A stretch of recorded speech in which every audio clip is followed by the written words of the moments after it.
Now, on 105.9 FM and streaming worldwide on the WMAL app. O'Connor and Company. Well, good morning, everybody. Happy Monday to one and all. It is, of course, the Monday of Thanksgiving week. I love Thanksgiving week. I love seeing family. I love seeing friends. I love the food. I'm so eager. You're going to hear this, guys, by the way, all week. I'm going to be just all spun up about this. By the way, I will be on Thursday morning. Hans von Spakovsky joining me on O'Connor. Yeah, I'm quite excited about this. I'll be listening. Excellent. Got some specials. Oh, and we will be offering, by the way, if you need help with your turkey prepreration, if you have a turkey emergency, you can let me know. Are you the Butterball 800 number? Yes, I am the Butterball Hotline Junior. And I've done that, by the way, Julie, on the air on Thanksgiving. Anyway, it is 8:07 a.m. on News Talk 105.9 WMAL. We are making sense of the news. I'm Andrew Langer, in for Larry this week. Julie Gunlock joining me this morning. So excited. I'll be Julie today. I think Patrice tomorrow. Anyway, it's a good week. It'll be fun. So, Julie, I don't know if you know this, but every Monday morning, I do a hit with John Justice, our good buddy John Justice, on Twin Cities News Talk. So I'm very familiar with what's going on in Minneapolis. John, Did you say every day? Every Monday. Every Monday. Okay. Every Monday. Every Monday morning. Oh, obviously for the last couple of weeks, haven't been doing it. But John is the great expert on Tim Walz and what's going on with Tim Walz. Last week, major story broke. Christopher Rufo in the City Journal, which is, of course, the journal of the Manhattan Institute, a New York-based conservative think tank. Blue state Somalis allegedly sent welfare money to al-Qaeda ally planning another 9/11. Untold millions of state dollars flowed from Minnesota-based Somalis to the overseas group, including funds from Minnesota's Department of Human Services, according to the outlet. Essentially, Julie, the taxpayers of Minnesota are the single largest funders of al-Shabaab, the ally of al-Qaeda. This is just crazy here. The president responded. I mean, this is the point that I made last week. Imagine if this story had broken and by some miracle Kamala Harris and Tim Walz had eked out an election. The sitting vice president of the United States would be faced with a scandal in which his state was responsible for sending millions of dollars to al-Shabaab. Well, thankfully, Donald Trump is president, and he wrote over the weekend, Minnesota under Governor Walz is a hub of fraudulent money laundering activity. I am, as president of the United States, hereby terminating, effective immediately, the Temporary Protected Status TPS program for Somalis in Minnesota. Somali gangs are terrorizing the people of that great state, and billions of dollars are missing. Send them back to where they came from. It's over, President DJT. Your immediate reaction here. Well, good for him. And it is really frightening what's going on in Minnesota. And just a huge shout out and thank you to Christopher Rufo, who I think is one of the most important reporters out there today, and the subject of quite a lot of jealousy from some of our legacy conservative media, which I find very amusing. Right. Christopher Rufo is just doing great work. This is an unbelievable scandal out of Minnesota. And you're right, the idea that billions of taxpayer dollars were just stolen during Tim Walz's administration, billions of dollars, and where it was sent to, my God, right, to support terrorism. It's just an incredible scandal. And Rufo reacted, we broke the Somali fraud story and called on President Trump to revoke the temporary protected status for all Somalis. Now the president has delivered. This is how we win. And in fact, he is right. You do the hard work. Guys, it starts with the hard work. The investigative journalism, the unpeeling, the verification of the facts of the story, and then publishing the story. But you have to do the work. I'm tired of entities, individuals and organizations who are trying to have these victories but aren't willing to put in the work to do it. Go ahead, Julie, please. Yeah, it's really interesting. This goes back much further, though. Look, I'm reading, I believe this is from a USA Today article. During the Obama administration, 8 years in office, the State Department resettled roughly 54,000 Somali refugees throughout the United States, according to the Refugee Processing Center. About 6,300 of those people were resettled in Minnesota, the highest number of any state. By contrast, the George W. Bush administration resettled about 9,800 Somali refugees in Minnesota, according to the same data. So, boy, more Somalis were resettled in Minnesota under George W. Bush than the Obama administration. I mean, by about 3,000. And again, it comes down to this idea of assimilation and folks coming here and embracing American values and the American culture. And listen, I get it. We want to retain, the essence of who we are. My family came from Romania in the late part of the 19th century. And not that we do a lot with Romanian culture, but, nevertheless, there are things that we occasionally do. We've seen in Minnesota, these Somali, This some is of my them point. running for office, will come right out and say, I'm representing Somalia. Right. This is how you get the Ilhan Omars of the world becoming members of Congress. And, not that we're talking about it today, but there's a story that's now out of Fox News.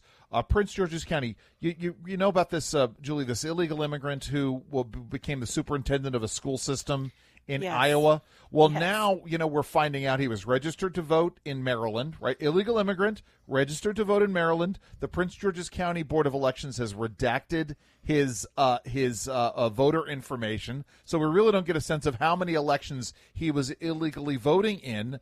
This is a huge problem. And now we are going down this road. This out of the New York Post at the end of September. Bombshell ice sweep in Minneapolis, St. Paul finds 50% of immigrants had committed some form of immigration fraud. At some point in time, we have to remember there are legitimate policy consequences for what we're doing here, right? We get it. We want to be nice. We want to do things that we think are moral and ethical. We want to do things that we think are Christian or religiously motivated in terms of being nice to people and good to people. But we have to remember, as I have long said, the most well-intentioned policies eventually bump up against very real realities. And when you fundamentally change the way the makeup of an electorate, you bring in, 63,000 new people into a community, and 50% of whom apparently have committed some form of immigration fraud.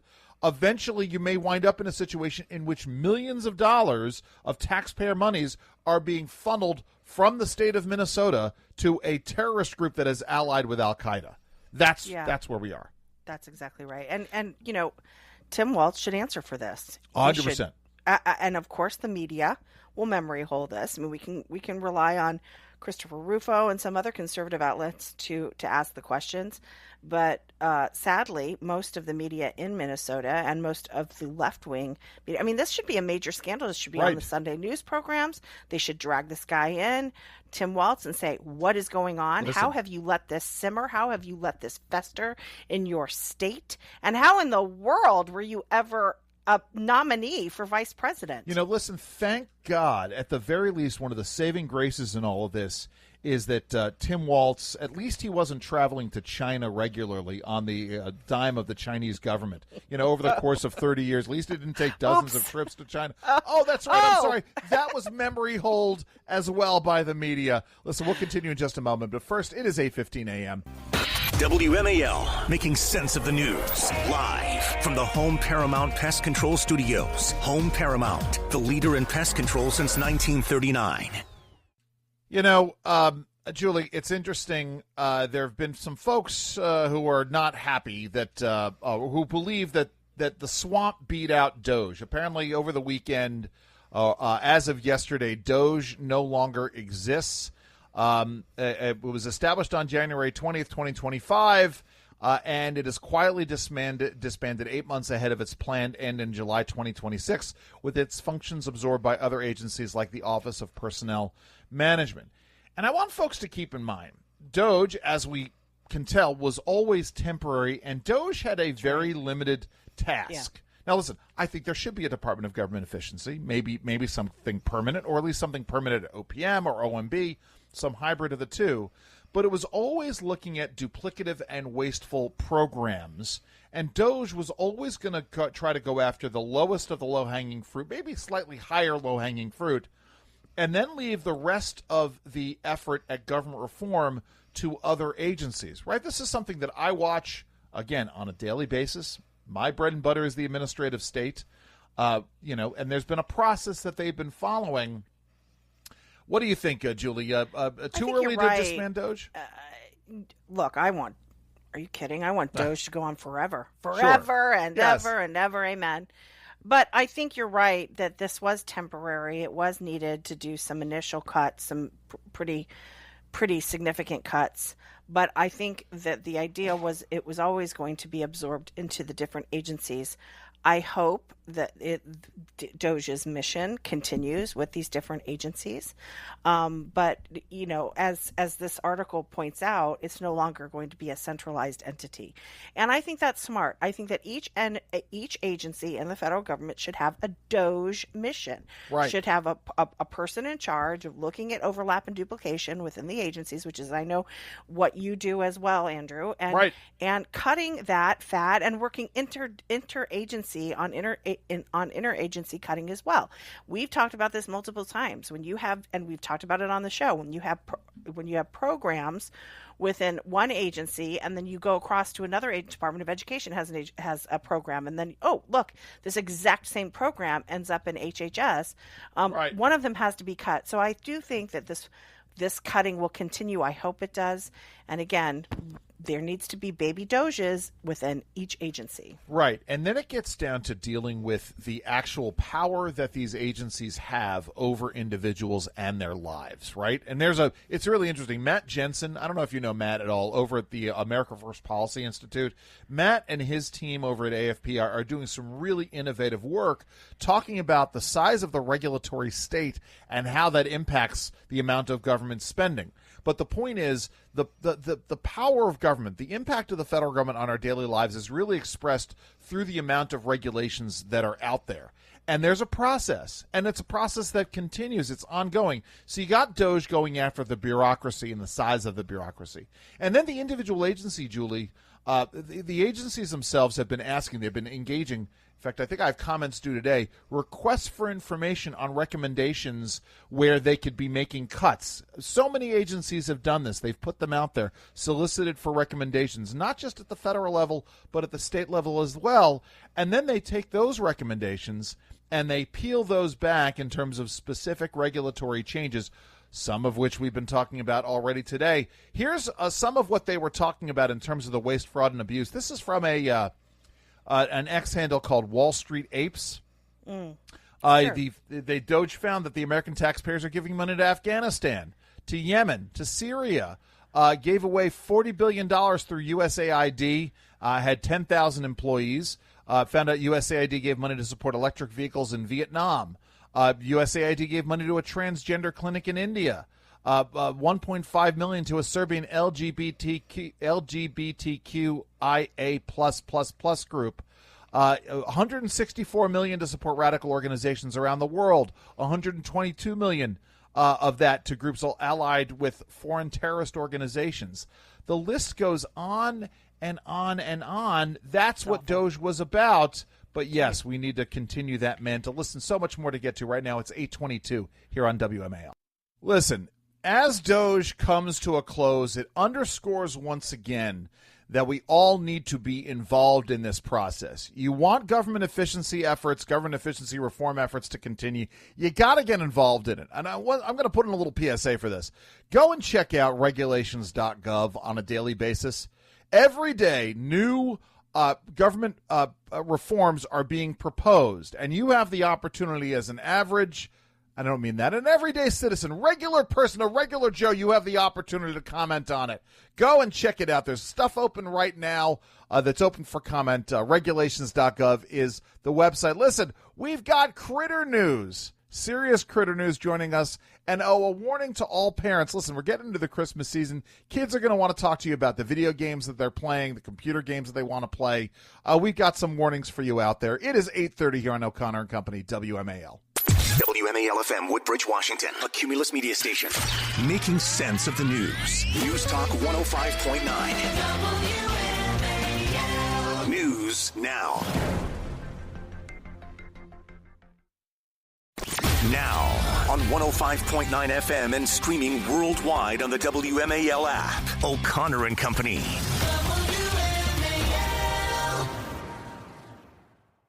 Well, a good Monday morning to one and all on this Thanksgiving week. No better way to kick off Thanksgiving week with a bit of critter news. But by the way, it is 8:37 on News Talk 105.9 WMAL. We are making sense of the news. I'm Andrew Langer, in for Larry O'Connor here on O'Connor and Company. Joining Julie Gunlock, who loves a good critter news story, don't you, Julie? I do. Nothing better. So, something. I'm also a big fan of the Darwin Awards. I mean, at some point in time, there's a reason why we have this concept of the Darwin Awards, the idea of weeding out the population, the idea of weeding out folks who just may not be up to the challenge. We got a couple stories here. This one was from last week. A man approached a pack of wolves in Yellowstone National Park as visitors watched in horror from far away. At one point, he was spraying bear spray at the wolves and eventually managed to escape. Let's go ahead, Michael, play cut number 22. Yeah, go ahead and start running, dude. Look at that one coming down the trail there. Ooh, this could end very badly for that guy. Yeah, you think? Yeah, he's walking right back. Look at it. Wow. Yeah, he's yelling at him. Judge. Oh, someone's taking pictures of it, too.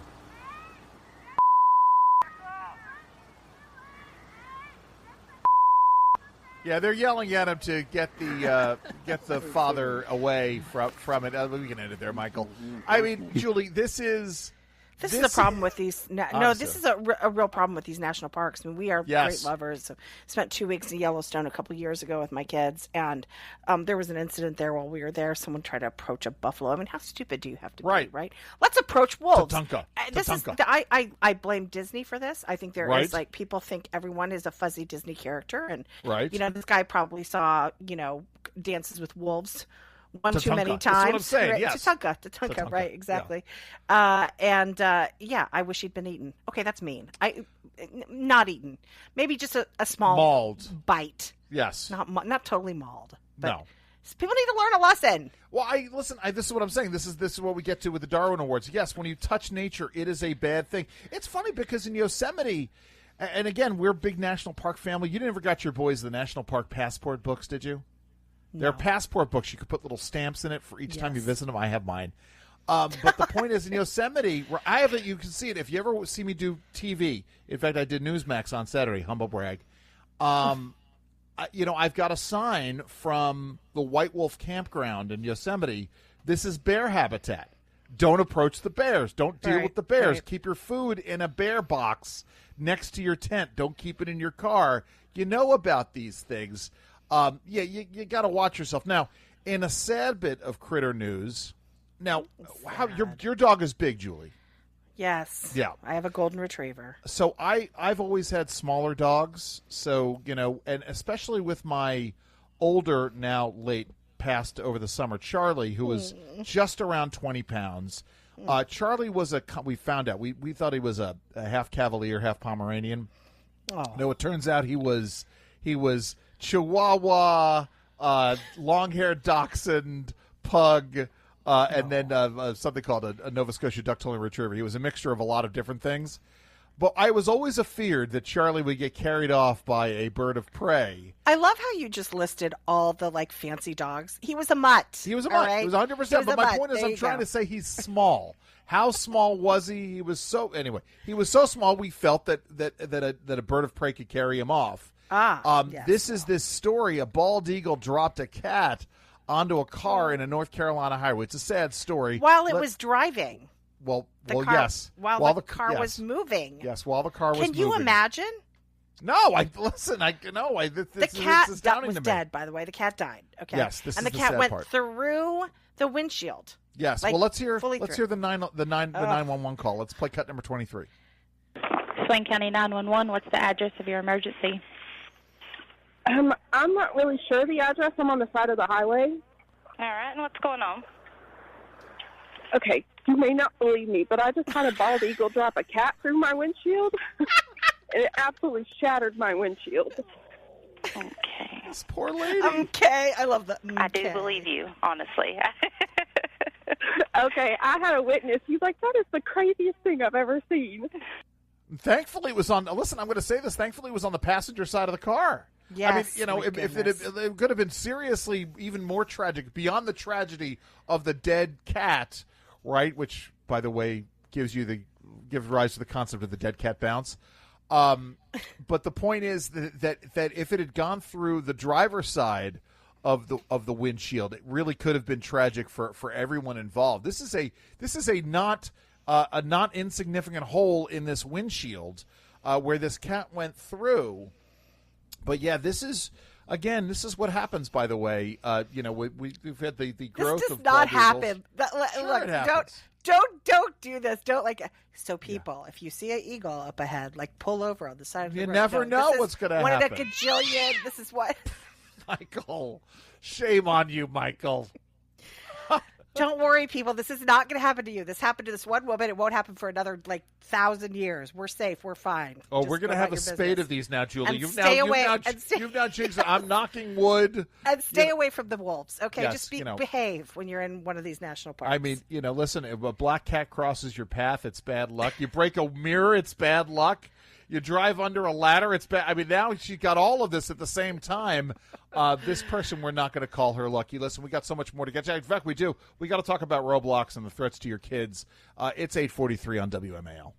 This afternoon on the Derek Hunter Show, Zoran Mondami comes to the White House, meets with Trump, and Trump praises him. How long till the left calls for Mondami's impeachment? We'll talk about it at 3 o'clock on WMAL.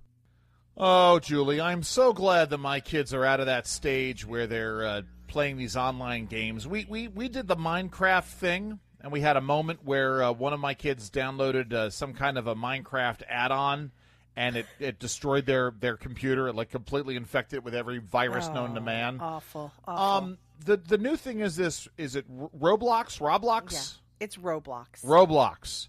And anytime you have a platform, a gaming platform in which kids can interact with the outside world, well, you gotta worry about unsavory characters, shall we say, to come out there. Talk to us a little bit more about this. Well, my kids do play this, and this is a stark warning for anybody who allows their kids to play any video games where you can connect with total strangers online and you play against them. So, we talk quite a bit to our kids, and we really limit what they can do. But this is really important, and I don't think parents understand this. Let's listen to Cut. You want to play the Cut? I think they'll probably explain it a little bit better. Cut 24. Please. You have joined us today to talk about this new age gating policy that Roblox is rolling out to protect kids. And I think we should start by just talking about the scope of the problem here. What has led you to this point, and how do you think of the problem of predators on Roblox? We think of it not necessarily just as a problem, but an opportunity as well. What? How do we allow young people to build, communicate, and hang out together? How do we build the future of communication at the same time?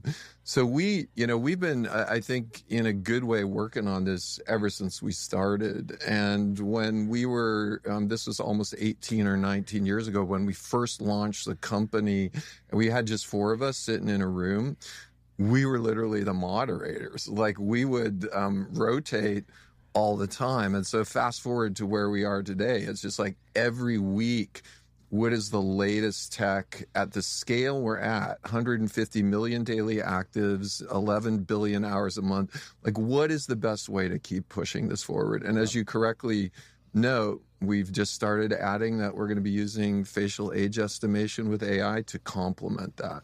Oh, great. So now what Roblox is going to do is they're going to look at they're going to want your kid to get on camera, and then they're going to verify them that way. What could possibly go wrong with that? Can we just take a moment when they asked him what do you think of the problem of predators on Roblox? And he says, We think of it not necessarily as just a problem, but an opportunity. No, Yeah, that's this is the CEO gross. of Roblox. Let's play 24A, Michael, And real how quick. do you think of the problem of predators on Roblox? We think of it not necessarily just as a problem, but an opportunity as well. How do we allow young people to build, communicate, and hang out? That's enough, Michael. Yeah. The thing is, honestly, and then he gives a Kamala Harris level word salad answer that doesn't answer the question. And he talked about, first of all, he said this has been a problem since we started 18 years ago. Okay. So again, Roblox is the kind of game that allows a child to play with someone else as a, you can compete against them. You can play against them. And this is very often an adult. And there are ways in which to communicate, because I think there's like messaging. It is the and you flip can communicate side. with that kid. So it is, of course, it is a platform that would attract pedophiles and predators. It is the flip side. There's again, to quote a movie, there's a scene in one of the Avengers movies where Thor has now become Big Fat Thor, and he's playing a video game online against some kids. And you realize, now that I think about it, he's playing against kids who are cursing at him and saying all kinds of insults to him. But it's like there's something kind of, as you think about it, there's something creepy there. And there is evidence that this is happening. There is a story out here. Yeah. There's so many predators trying to meet up with children through Roblox. One of the craziest instances was a single guy grooming 150 children on Roblox. Just type in Google Roblox predator and sort by news, and you'll see grown adults trying to meet up or meet with children. But here's the point: is the person who's bringing out that story is this guy Schlepp. I guess that's his online handle is Schlepp, and he has been working. He was someone who was groomed online. I don't know the specifics of his story. I'm not sure. I want to know the specifics of his story.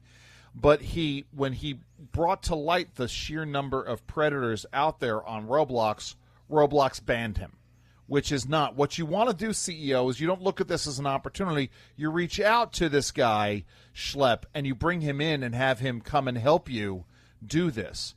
Our buddy Dan Bongino has been talking about this. FBI has intensified its effort across the U.S. to take down the online child exploitation group, the 764 Network. With two examples highlighted by Dan Bongino.